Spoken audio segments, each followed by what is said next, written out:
Knight of Man by Mark Walker. Mark Walker is known in the wargame industry as the former owner, the former boss at Lock and Load Games. Now he has sold the company, has created his own company, Flying Pig Games, and publishes, among other things, his own designs, which he also did with Lock and Load. Yes, he also is a very well-known and well-respected designer of war games. Knight of Man, published by Flying Pig Games, is a war game set in a sci-fi setting. The aliens have arrived. Yes, they have decided to pay a visit, and guess what? They're not particularly friendly. When you look at the components, they don't look all that different from us. Not many tentacles or stuff like that. But I guess that between them and our species, there are enough irreconcilable differences that the two species have decided to fight it out. So we have a war game where we will have human infantry and human heroes with a mix of powers and abilities and sci-fi equipment fighting against an army of alien invaders. Let's see how the game works. The game comes with 4 mounted boards that are used to create the terrain or the confrontation. The game has several scenarios, so you will place the boards accordingly to create the terrain for the scenario. You can also use these boards to create terrain for your own scenarios. There are rules and suggestions to do so. It is very easy to create your skirmish scenarios.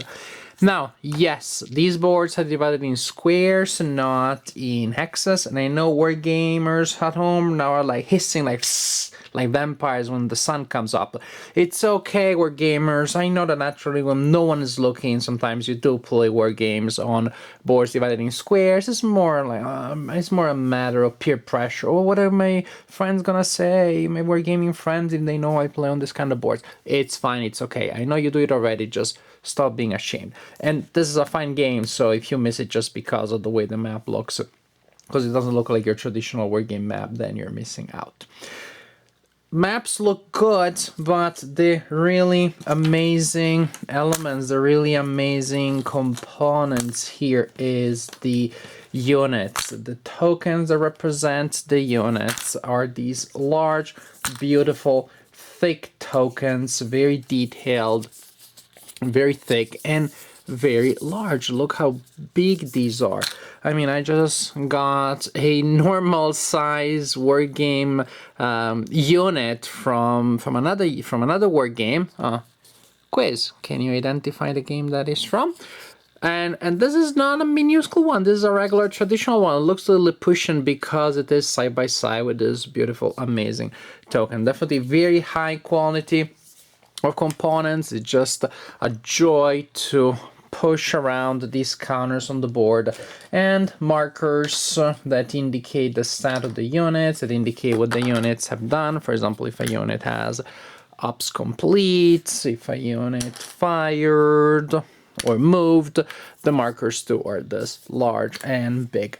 I think they're bigger even than the markers and the counters that you have for Conflict of Heroes, and that already was a game that invested a lot on the quality of the components. You have 3 main types of units. One is simply like soft targets that represent squads, or in any case groups of people. Then you have soft targets that represent individuals. These are the heroes. And then you have vehicles and you have many of those vehicles that are for transport, vehicles that are only for combat, vehicles that do combat and transport, different kind of things. Looking at the stats on the counters, here you have target number, which is used to determine whether or not you hit when you're firing against vehicles. Here is the penetration, the armor penetration value. It's a modifier that you apply when you do hit, and you're trying to determine if you also have inflicted damage, if you destroy the vehicle that you've targeted. This is the value that you use when you're attacking soft targets. Movement value, which has a number indicating the movement points that the unit has, and letter indicating the type of movement. This is leg movement, for example. We have also other types of movement, types such as tracked movement.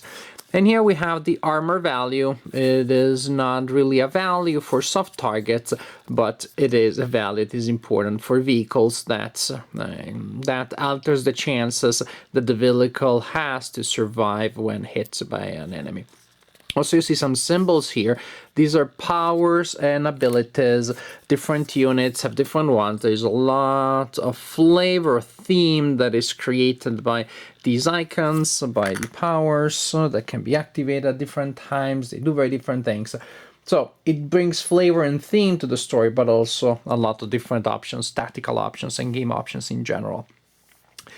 The core, the heart of the game is represented by this deck of cards. This is a card-driven game, uses these cards to resolve everything. There are no dice in this game. Yes, you probably are thinking of Combat Commander, that is one of the sources of the game, but this is no Combat Commander clone. Now, in general, the idea is that each player has a hand of 4 cards. On the beginning of each turn, you bid for initiative. So you select a card, then you reveal and you check the targeting number, which is the one here at the bottom. The highest number, the player that played the highest number gets initiative, so gets to go first. And then each turn, each round within a turn, you will either play a card and resolve the action. Sometimes actually you play 2 cards together, one representing a main actions and one representing a modifier. The yellow ones are modifiers. Sometimes you have actions that do not really apply to units. That is, you don't use the card to activate a unit. You simply perform a special action, for example, an artillery strike. But in most cases, you play a card to activate a unit or a group of units. Activate those units, mark the units depending on what they did, moved, fired, ops complete, in other cases depending on the game effects. And that's it.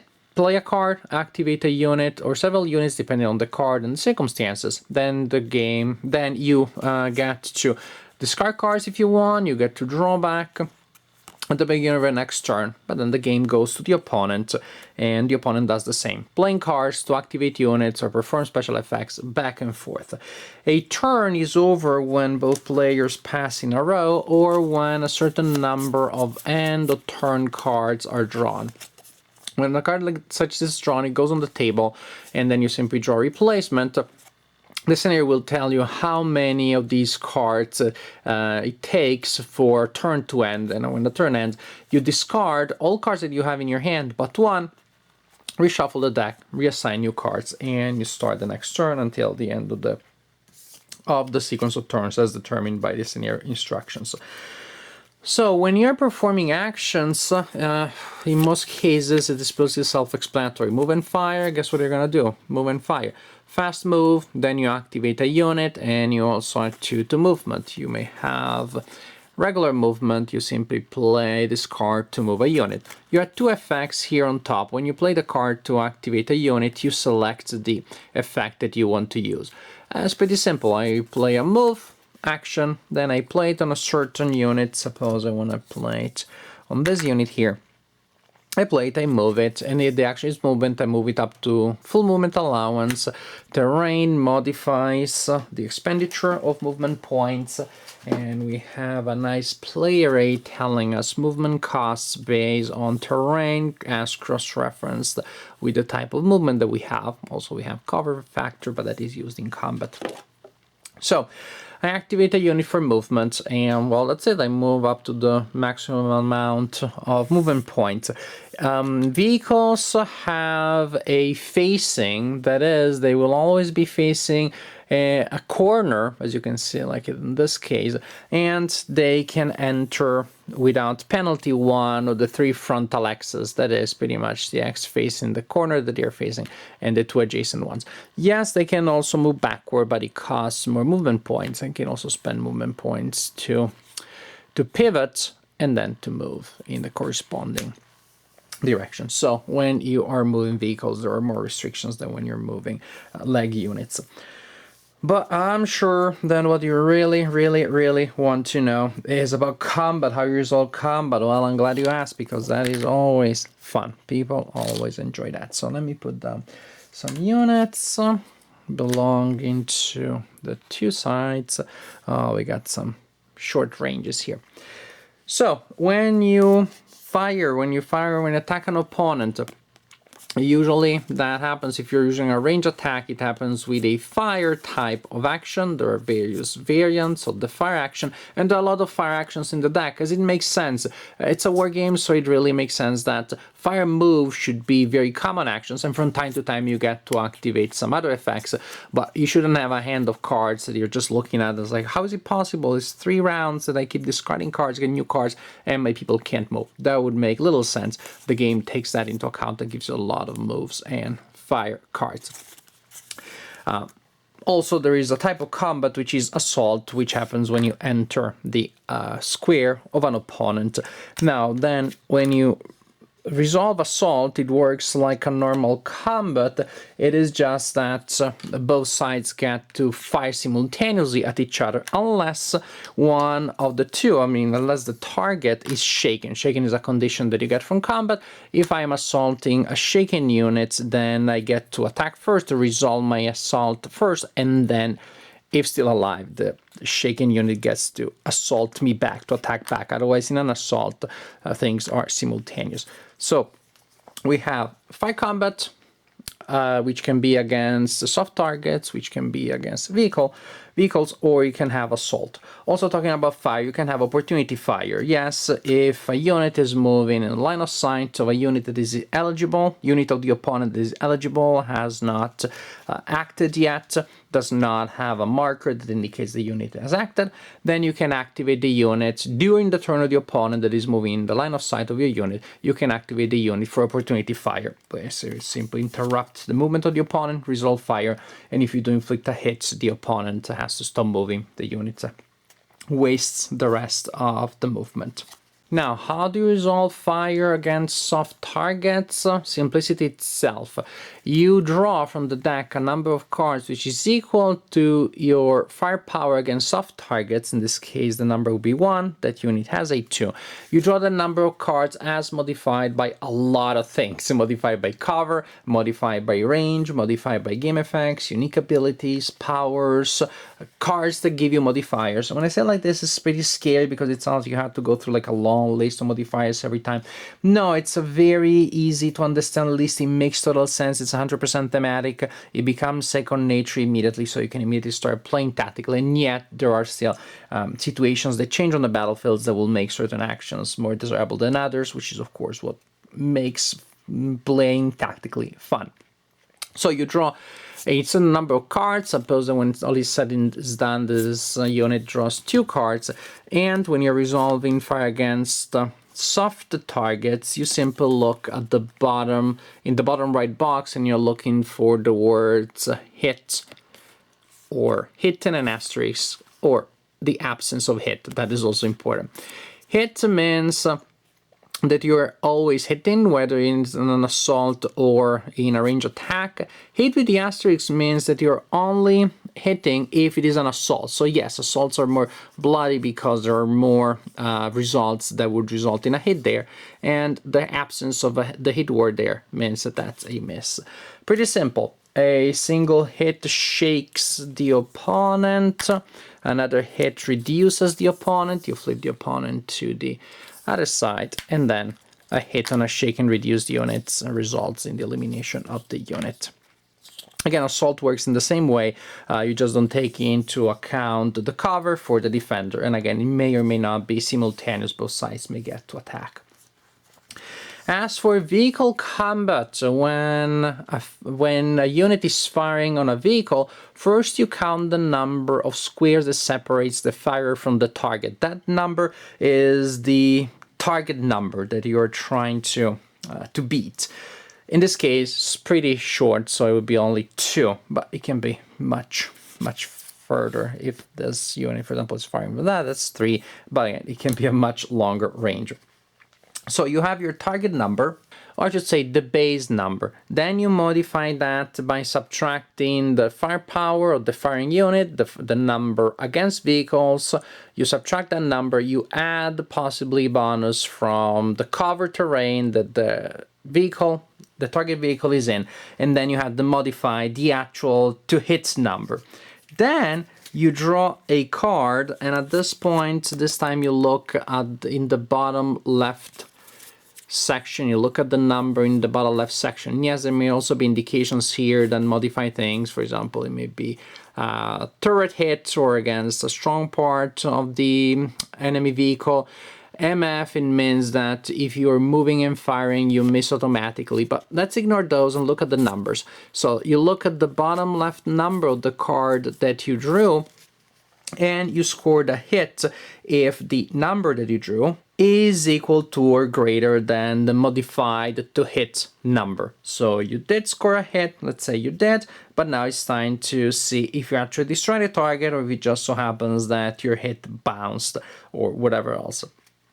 Then you draw another card, and this time you look at the bottom right corner of the card in that section there. You ignore those words, the hit or hit with the asterisk, because those apply to soft targets. You look at the number here, and there may be a word such as, well, you shake the target. It may be a dud, so that's an automatic miss. I was looking for a dud to show you, and of course, destroy, that's an automatic destruction.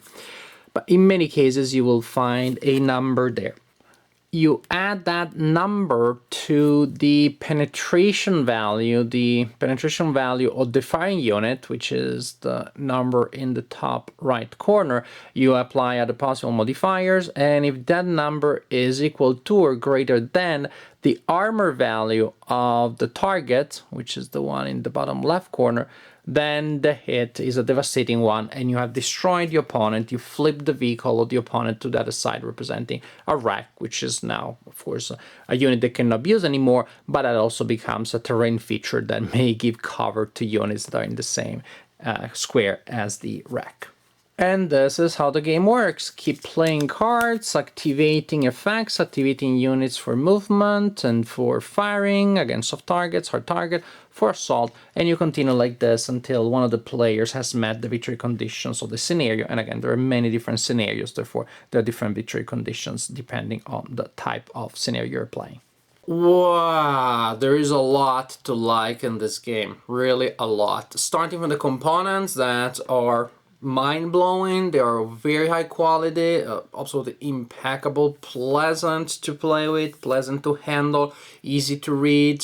Mark Walker is known for placing a lot of numbers and a lot of info on the counters. Luckily enough, these counters are large enough that that most players will not have any problem checking the information easily. And just these big sturdy pieces create a really nice play experience from the point of view of simply the experience, the sensorial experience. And as the world goes towards video games, and some of us are still enjoying board games, are still enjoying the material aspect of war games, then of course it makes sense that publishers and designers would invest more and more on the quality of the components. Not in that garish, overproduced way that you had in the 90s, but in a more elegant, sober, yet absolutely pleasant way like you have here. Again, if I said sober and you look at the component that doesn't look like the right words, know that my term of comparison was Dark World or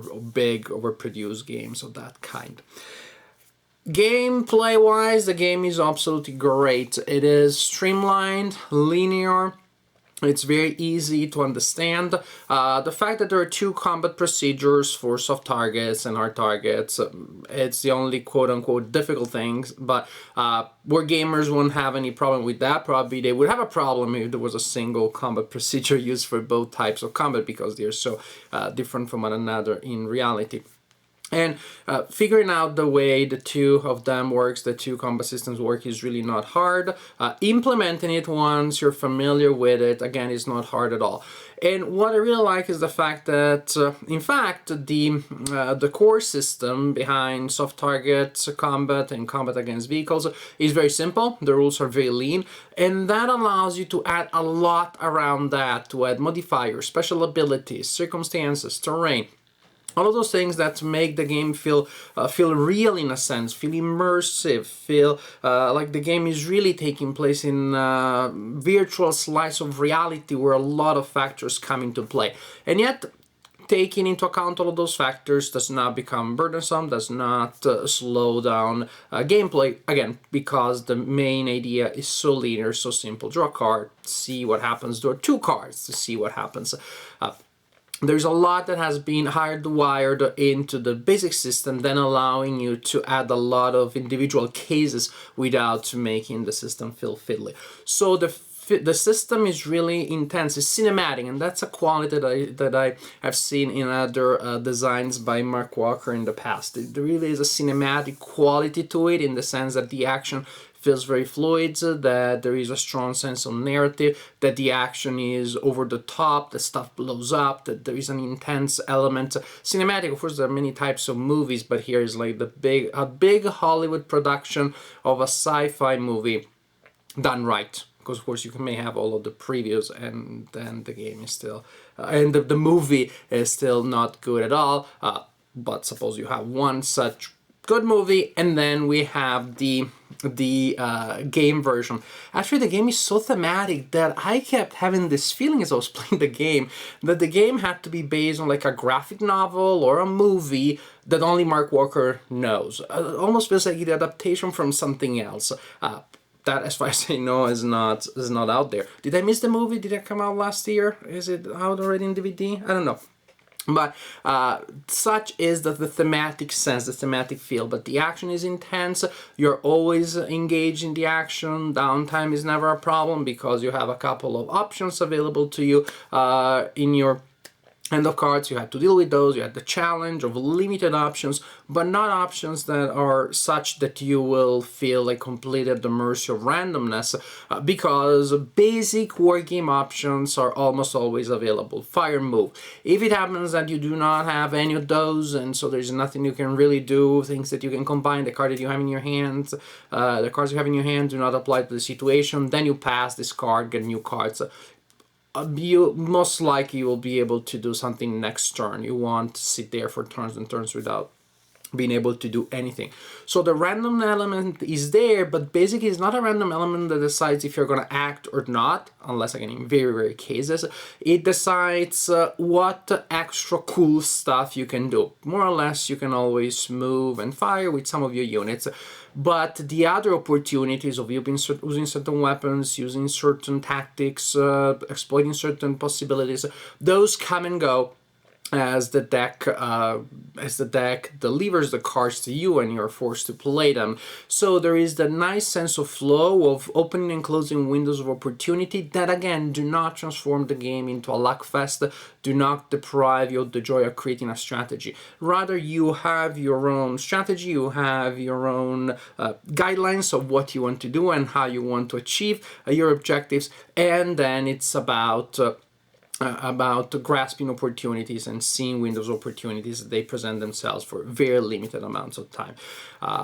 Opportunity fire keeps you interested in what the opponent is doing. You're always there. You're always immersed in the world of the story. And a lot about the sense of immersion really comes from the beautiful art, of course, but from the large range of units that you have, the way they work, the abilities and powers, which at the beginning actually, those rather than combats may be the thing that makes the game a little slow at the beginning as you're learning the abilities of your characters and what they can do, but those again become second nature in a couple of turns, and then you have this game that really has the richness of a, again, big movie, big Hollywood production done right, with different vehicles, different groups of units, the heroic individual that comes out and inspires the troops and uses some unique ability, and also you really have a good